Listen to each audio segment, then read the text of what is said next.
Welcome back dito sa channel natin. Andito tayo ngayon sa Alabang. Unang update natin ngayong 2025 sa The Terminal.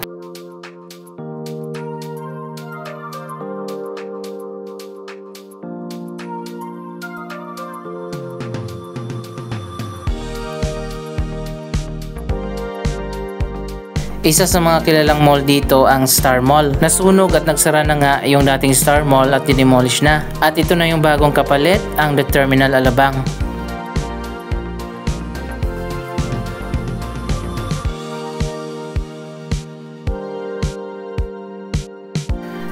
Ongoing project pa rin ito kaya tingnan natin ang latest na progress.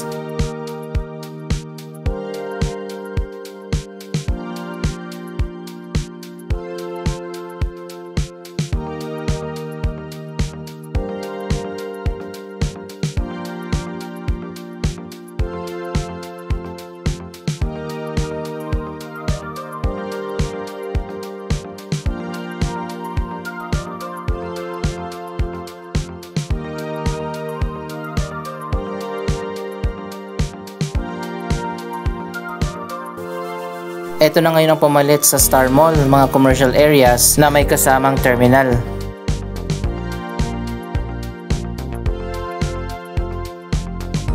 Ayan, dito tayo magsisimula sa likod, ongoing pa nga na ginagawa yung iba pang mga building.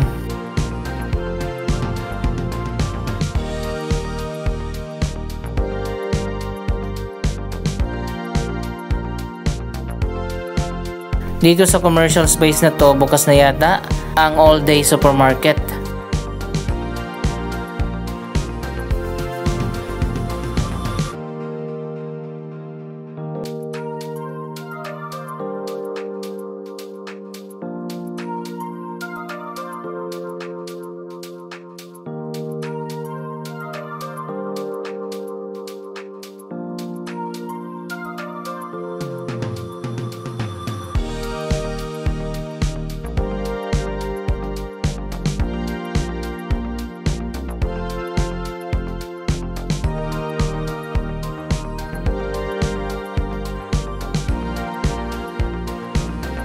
Malawak din pala itong area ng dating Star Mall. Sa gitna nilagyan nila ng mga walkway at sa magkabilang side ang mga commercial areas.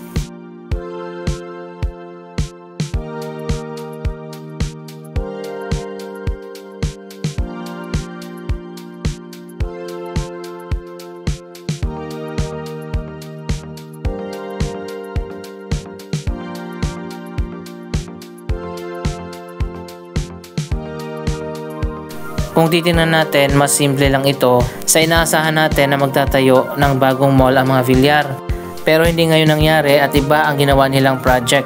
Akala natin Vista Mall ang itatayo dito.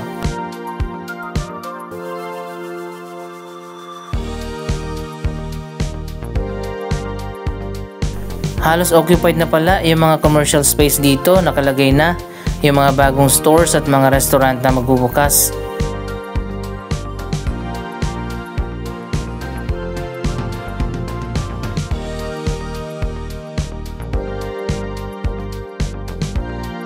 Naalala nyo yung update natin dito last month. Open pa siya ngayon and closed na at maganda na.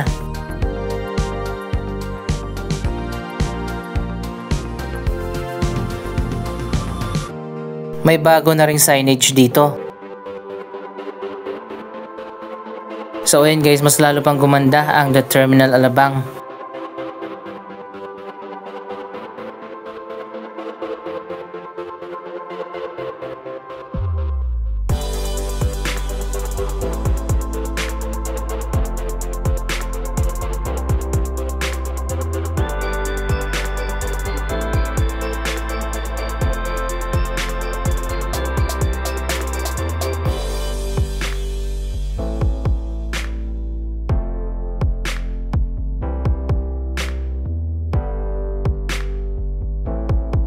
Dito naman yung bar at meron pa itong second level.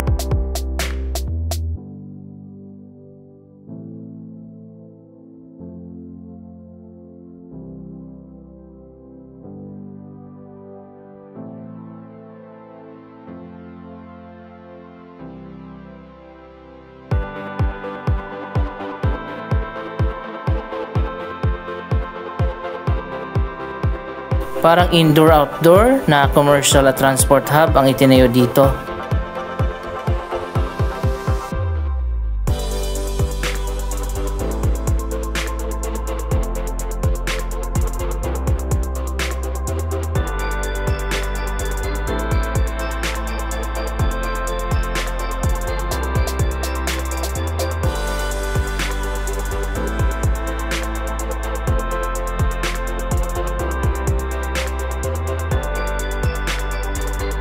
Ano meron dito sa dulo? Parking? Ang lawak pala talaga ng dating area ng Star Mall. Dati pala itong sementeryo.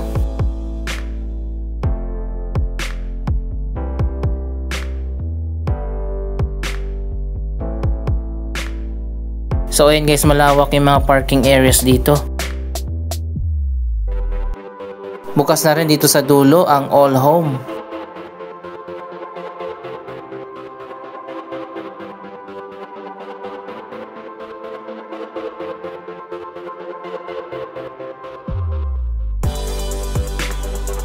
Tingnan naman natin dito sa likod at ang iba pa mga projects na ginagawa dito.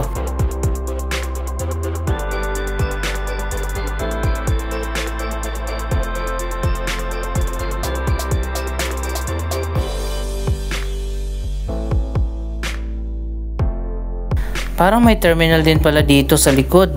Baka dito ililipat yung mga provincial bus.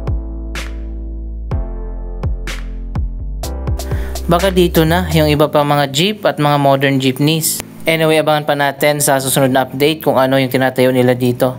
Pwede ring isa pang row ng commercial space katulad nito.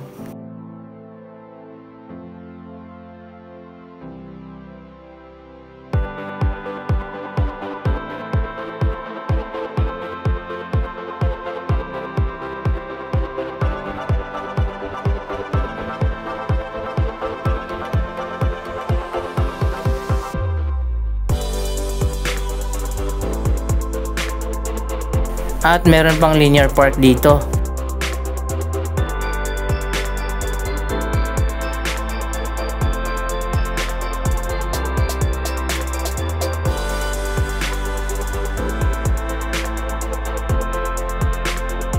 Diyan naman sa kabila, sa likod niyan ang Alabang Station ng North-South Commuter Railway.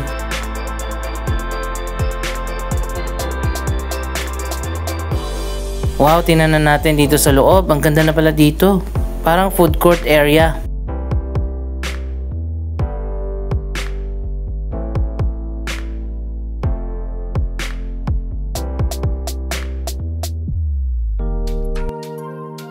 Makikita naman natin ongoing pa ang construction dito sa dulo.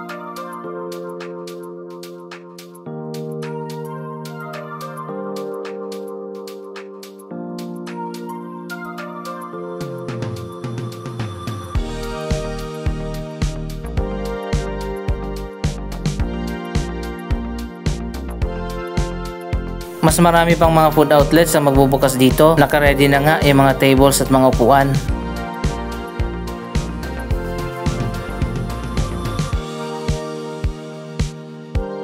Sa ngayon pwede nang kumain dito. May mga nagbukas na food stall.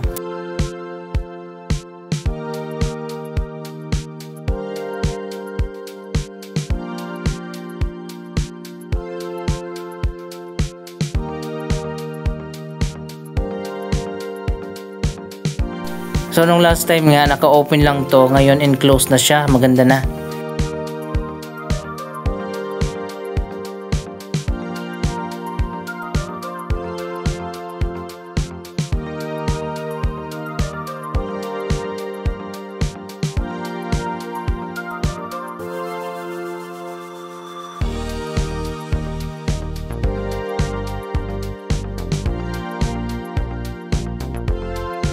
Mas magiging maganda pa pala itong The Terminal Alabang kapag natapos na.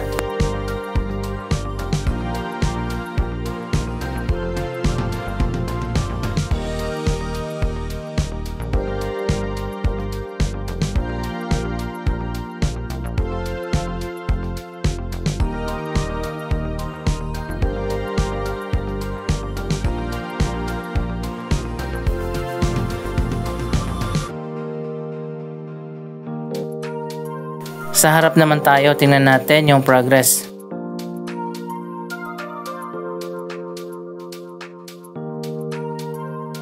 Dito naman yung retail areas. Ayan, pag pumasok ka dyan sa loob, may nagtitinda na ng mga damit.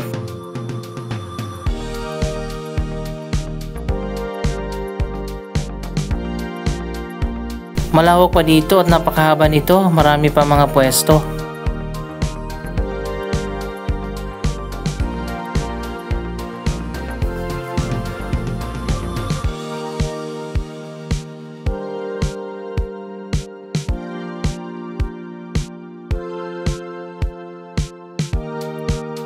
Ginagawa pa lang yung main na entrance nang pumunta tayo dito. Ngayon tapos na siya.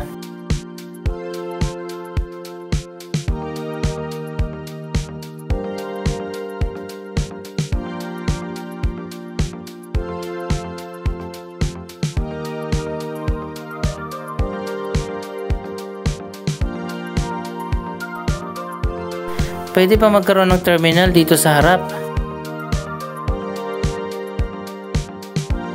So ayun guys, marami pang pwede mangyari dito sa The Terminal Alabang. Ayan, makikita naman natin dito yung mga bagong stores na coming soon na magbubukas.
Magiging integrated transport hub nga itong area. Una nang binuksan dito ang VTX o Vista Terminal Exchange.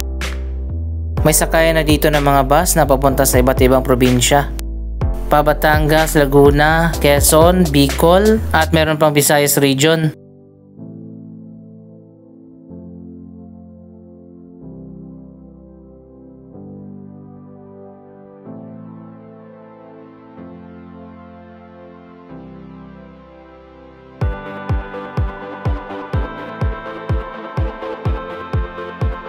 May food court din dito, pwede kang kumain habang naghihintay ng mga bus.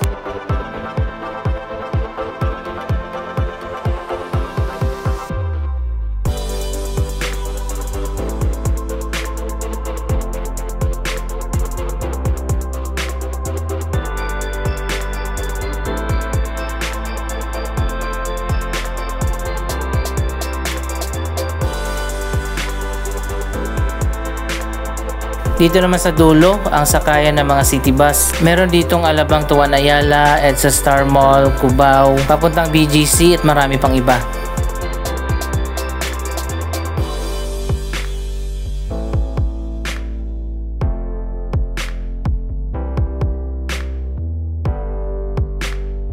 Mas maganda siguro na paghiwalayin ang provincial bus at city bus area. May sitting areas din dito habang naghihintay ka ng bus.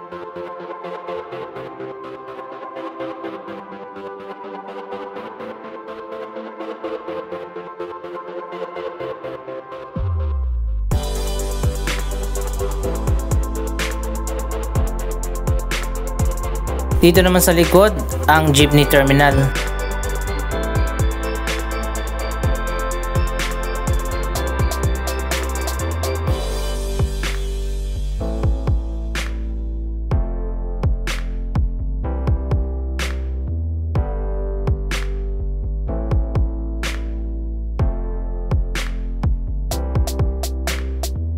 So ayan guys, ano masasabi nyo dito sa bagong transport hub sa Alabang? Mag-comment lamang dyan sa baba ng inyong mga reaksyon.